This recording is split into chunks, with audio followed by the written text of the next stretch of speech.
بسم اللہ الرحمن الرحیم۔ السلام علیکم۔ ایک دفعہ بلخ کے بادشاہ ابراہیم بن ادہم رحمۃ اللہ علیہ رات کو محل کے بالا خانے پر سو رہے تھے کہ اچانک پاؤں کی آہٹ محسوس ہوئی۔ گھبرائے کہ رات کے وقت شاہی بالا خانے کی چھت پر کون لوگ ایسی جرأت کر سکتے ہیں۔ بادشاہ نے دریافت کیا کہ کون ہے۔ انسانی شکل میں یہ فرشتے تھے جو اللہ تعالیٰ کی طرف سے غفلت زدہ دل پر چوٹ لگانے آئے تھے۔ فرشتوں نے جواب دیا کہ ہم یہاں اپنا اونٹ تلاش کر رہے ہیں۔ بادشاہ نے کہا کہ حیرت ہے کہ شاہی بالا خانے پر اونٹ تلاش کیا جا رہا ہے۔ ان حضرات نے جواب دیا کہ ہمیں اس سے زیادہ حیرت آپ پر ہے کہ اس ناز پروری اور عیش کی زندگی میں اللہ تعالیٰ کی رضا اور ولایت کو تلاش کیا جا رہا ہے۔ چنانچہ یہ کہہ کر وہ فرشتے تو غائب ہو گئے، لیکن بادشاہ کے دل پر ایسی چوٹ لگ گئی کہ ملک و سلطنت سے دل سرد ہو گیا اور دل میں اللہ تعالیٰ کی محبت کی چنگاری بھڑک اٹھی۔ چنانچہ عشق حقیقی یعنی اللہ تعالیٰ کی محبت کی آگ نے حضرت ابراہیم بن ادہم رحمۃ اللہ علیہ کو ترک سلطنت پر مجبور کر دیا۔ آخرکار اللہ تعالیٰ کی محبت میں بے چین ہو کر آدھی رات کو بادشاہ اٹھا، کمبل اوڑھا اور یاد الہی کے لیے اپنی سلطنت سے نکل پڑا۔ سلطنت بلخ چھوڑ کر حضرت ابراہیم بن ادہم نیشا پور کے صحرا میں اللہ تعالیٰ کی یاد میں مشغول ہو گئے۔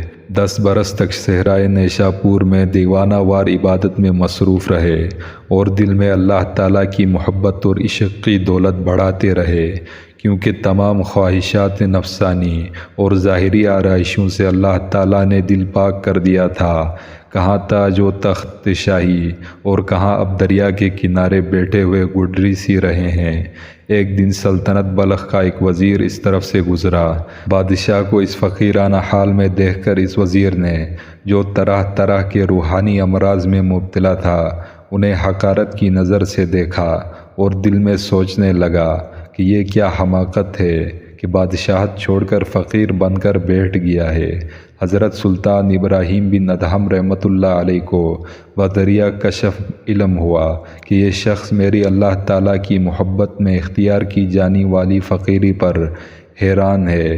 اس وقت اللہ تعالیٰ نے اپنے نیک بندے کی کرامت اور باطنی سلطنت کی شوکت کا اظہار فرمایا تاکہ وزیر کو اپنے برے گمان پر ندامت ہو اور معلوم ہو جائے کہ اللہ تعالیٰ سے تعلق کے بعد کیا نعمت حاصل ہوتی ہے۔ چنانچہ حضرت ابراہیم بن ادہم رحمۃ اللہ علیہ نے فوراً اپنی سوئی دریا میں پھینک دی اور بآواز بلند دعا فرمائی کہ اللہ میری سوئی عطا فرما دیجیے۔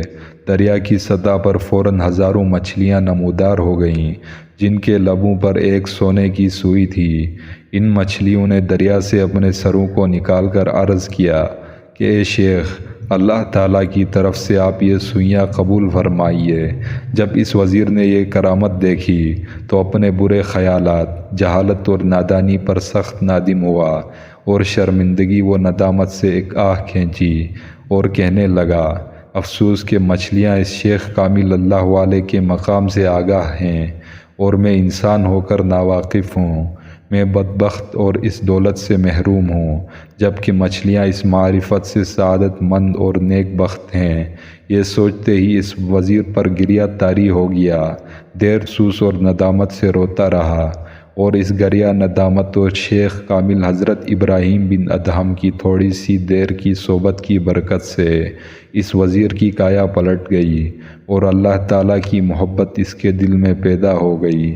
حضرت سلطان ابراہیم بن ادہم نے اس وزیر سے ارشاد فرمایا کہ اے امیر، اب بتاؤ، اللہ کے راستے میں یہ دل کی سلطنت بہتر ہے یا وہ بلخ کی حقیر فانی سلطنت؟